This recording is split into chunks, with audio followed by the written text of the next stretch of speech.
Echo Lab, 22nd April 2026. The night was dead. No stars, no moon. Darkness and silence filled the atmosphere. The Echo Lab was astray and isolated from rest of the world. There were signs of life inside, but no staff or people were ever seen entering or exiting. Once every 7 months, a lone bus entered the campus. Black, tinted windows, almost lifeless. Today was that day. The bus rolled in through the front gates. Several people, dressed in ghostly white coats and masks, climbed inside, and with steady hands and purposeful steps, carried inside 7 sealed black bags. A single room dimly lit. 7 beds, 7 bodies. Girls, young, still. The air was sterile. At the very end of the room, between the beds, was a glowing box. The label read, "Dangerous, Radium."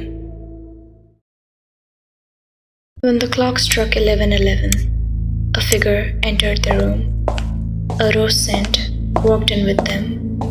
Behind them, another figure, slightly younger. The badges on their coats read, Professor R and Professor JIYOO respectively. Their faces covered with high-grade respirators. Atmospheric decay is an optimal state now. Initiate exposure whenever you are ready.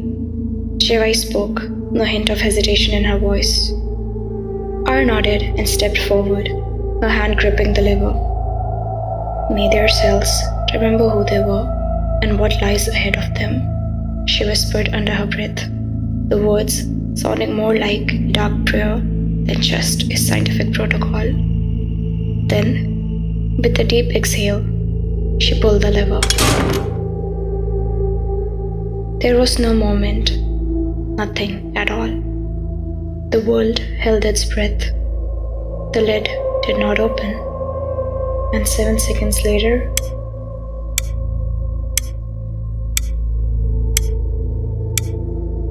the radium box split down the center.